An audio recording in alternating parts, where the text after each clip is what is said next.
What is going on, preppers? Hope you guys are doing very well today. It is Wednesday the 20th. I think it's the 20th.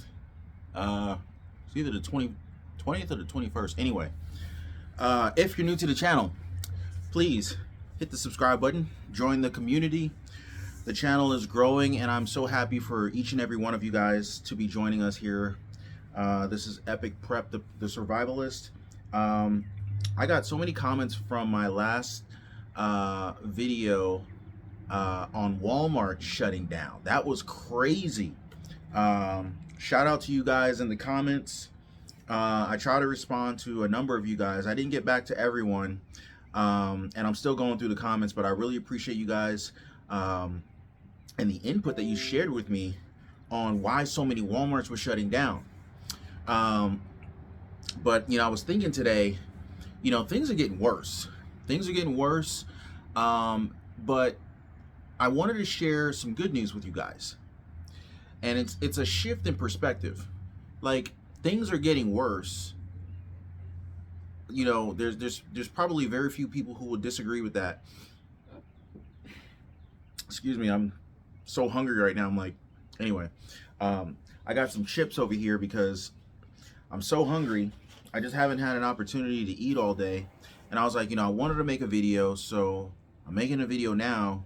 So every now and then, I'm gonna just snack on these chips, which, again, got hit by inflation. These chips are so freaking expensive.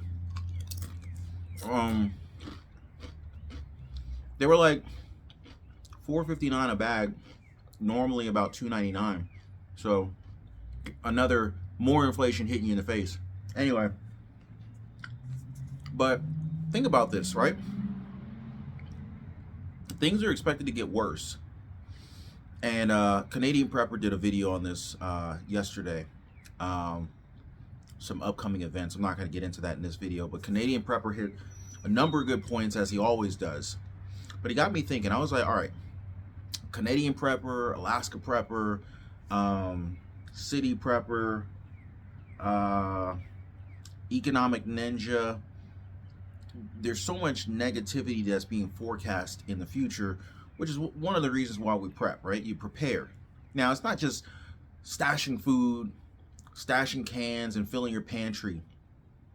It's preparation for a number of different things beyond just the food.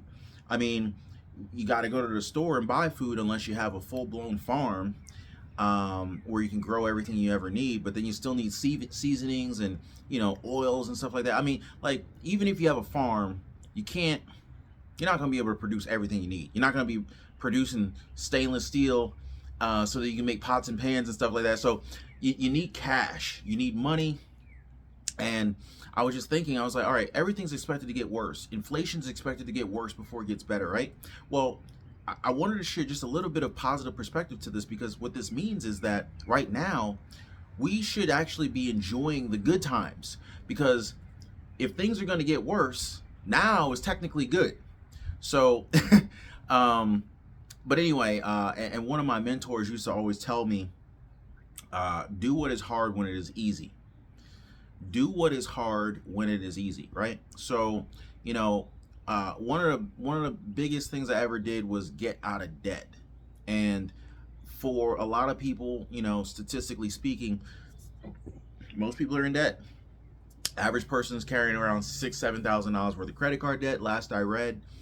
And maybe 20% of Americans are carrying closer to $15,000 worth of credit card debt. And this doesn't even include car payments, maybe medical debt that you're carrying. I don't know what kind of debt you might have. And most people they're gonna have either a rent payment or a mortgage payment. So I don't count that into the, it's certainly not consumer debt. It is debt, but it's different, right? We'll get into that in another video. But let's reflect on the fact that the times are technically good if things are gonna get worse, right? So with that being said, I would, if I'm you, and I did this leading into the previous recession back in 2008. 2008, we had the whole housing crash go on and so forth. millions of people lost their jobs. But out of fear, I got another job because I was like so fearful of losing the first one. Not to mention we were trying to save for a house. So, you know, it was like if I could just make as much money as I could in that moment, I was preparing for what was coming. And so like now I feel like it's the same thing. It's like, but you're getting these warning signs. So if you got the warning signs before things got worse, you could take action now, you know, build that savings account, build that emergency fund if you don't have it. If you think that the stock market is going to crash, build that that nice cash position so that you can deploy that cash into stocks if you think that stocks is the thing to do. You know, I'm a big fan of investing in the stock market, right? So, you know, if a crash does happen, I want cash on hand so I can pick up all these great companies that are on sale so that when they do rebound in price, you know, you're sitting pretty and you're very profitable, right? It's all about preparation. Now, I came across this article from Netflix, and I don't know how many of you guys actually have a Netflix account. I know Netflix was, it's among many other subscriptions available. You got Disney Plus now, you got HBO Max, Amazon Prime's got one. There's so many different streaming services available now, but I came across this article and Netflix actually took a big hit. They lost a significant amount of subscribers this most recent reporting. And so let's see here. It says shares in Netflix are exploding after the company, which is interesting. They exploded even though this was bad news, right? But but if you look at the last maybe 12 months, the stock is down at this point, but it exploded on the news after the company reported its first quarterly loss of subscribers in more than a decade. So over 10 years of growth. 10 years of growth. Think about this. This is a tremendous amount of growth. You figure these reports come out quarterly. So 10 years, you figure 4 quarters a year. So after 40 quarters, every quarter was an increase in subscribers. But they're saying Netflix reported its first quarterly loss of subscribers in more than a decade, far underperforming expectations and worrying investors that had been betting that a handful of tech companies would continue growth at a rapid clip. It says right here, Netflix stock dropped 30% when the market opened on Wednesday, which is this morning, instantly wiping out more than $45 billion off of the company. I thought there was a bug crawling on me. It was just the bottom of my laptop. Anyway, Netflix stock dropped 30% after the market opened on Wednesday, instantly wiping out more than $45 billion off the value of the company. Netflix said it shed 200,000 subscribers in the first 3 months of this year. So going into 2022, Netflix has been, you know, subscribers have been falling off quickly, which has a lot to do, or makes me think how much of this is having an impact, or how much of the economy and inflation and rapidly rising interest rates is having an impact on household budgets.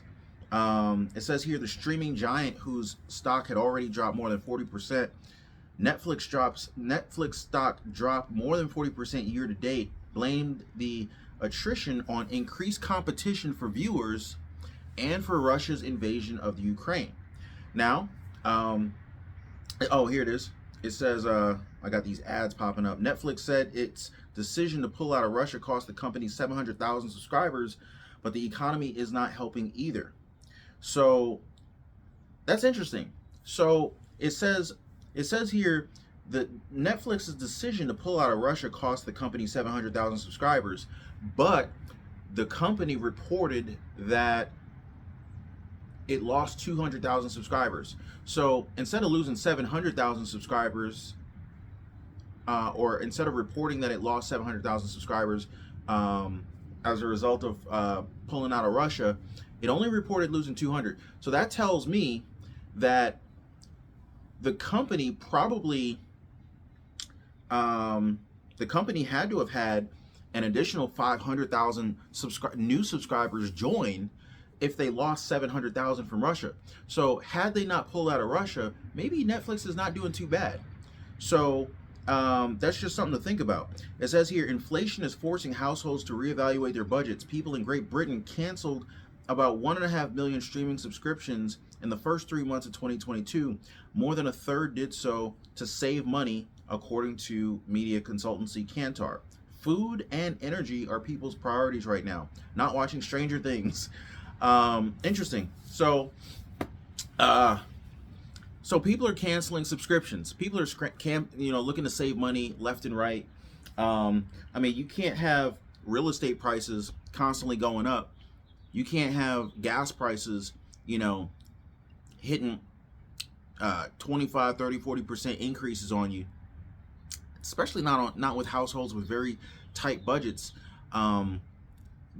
There's gonna have to be some pullback somewhere, and you can't just not buy gas. You got to go where you got to go.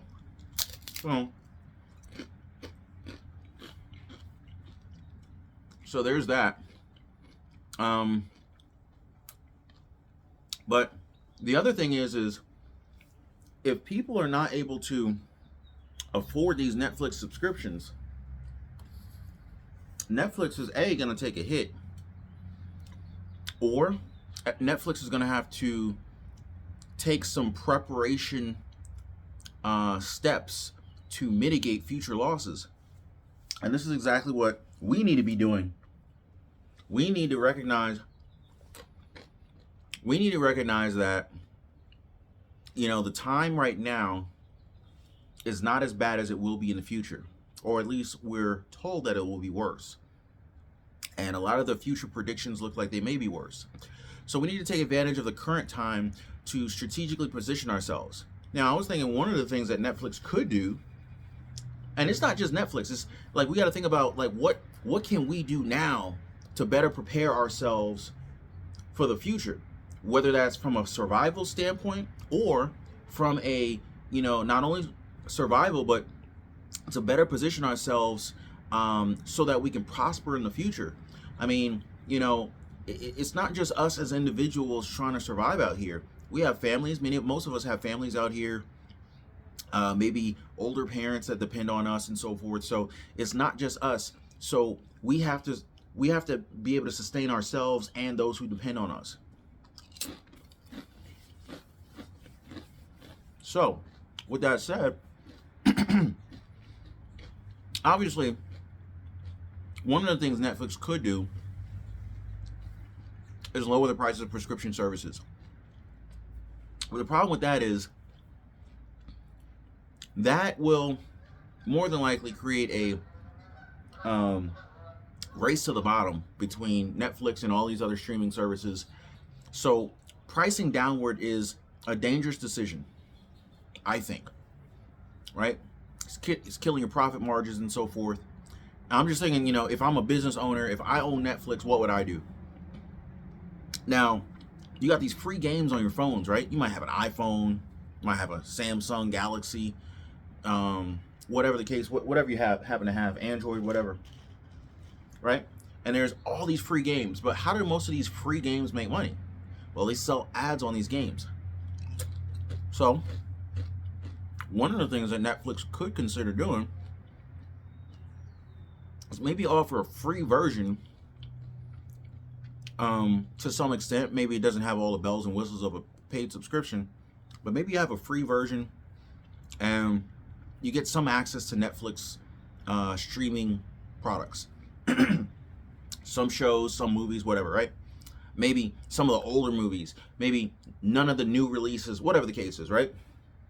And maybe they can make up some of that lost revenue from giving away a free service by running ads on their own platform and charging other companies to be in front of these viewers. I mean, heck, they might even be more profitable doing that.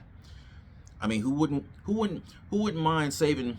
I don't even know how much Netflix is. Maybe it's $20 a month, $30 a month. I don't know. Comment down below how much is Netflix streaming service, because I don't even know how much it is. Anyway, so maybe the solution is to get other companies to pay them. And so I'm just thinking proactively, and that's how we should be always thinking proactively, right? Like, what can we do? Like, back in the spring of 2000, I'm willing to bet people who were long-term preppers, and I'm not a long-term prepper at all. I mean, you got people like Canadian prepper, Alaskan prepper, city prepper. Those are the OGs, and they've been prepping for years. I bet you I bet you Canadian prepper was not in line with everybody else trying to stock up on toilet paper. He was ready. He was ready to go. And if he did stock up on toilet paper, it's long before the masses got out there and did it. So I'm just thinking, these companies, we can learn from them. They're very strategic. They always have these business continuity plans, and I just feel like we should always have some kind of business continuity plan. And one of the things I'm a big, massive believer in is financial preparedness. And what better way to combat inflation, or rather, what better way to combat rising interest rates than having a nice amount of cash and no debt? So during the last recession, I made it my point to get out of debt. I was following Dave Ramsey. I looked at a number of different self-help books and financial preparedness books, and I don't know. I was looking for so long, trying to figure out how do I get out of this mess. I was in a huge financial mess. I stumbled across Dave Ramsey's radio show. No, it was a friend of mine. Oddly enough, it was a friend of mine who told me about him, and I initially blew him off because the friend who told me had very poor money habits. So I'm like, I'm not listening to you about money. 6 months later, I saw some billboards, and it happened to have Dave Ramsey's face on it. And I was like, I remember my friend telling me about this guy, my friend who was bad with money. Anyway, long and short of it, I was like, man, let me listen to this guy and see what's up. Tuned into this AM station, which I never even listened to AM. I don't even listen to the radio at all now, but this is probably this is right around 2007, 2008, oddly enough, that I started listening to him. And his strategy overall was so simple. I was like, man, forget all this complexity. Just get out of debt. And when you get out of debt, start investing and start helping people. So, after listening to him for so long, I began to learn to sacrifice and prepare for the future by way of we were literally in the beginning of a recession at the time. Because like I said, it was 2007, 2008. That was a life-changing decision for me. And I was just reading the other day that in 2021, according to Redfin, this is off the top of my head, I'm trying to remember the details, but 2021 Redfin reported that 25% of home sales were purchased by cash buyers. Now, I want you guys to think about that for a second. 25% of the home sales were purchased by cash buyers. Now, number one,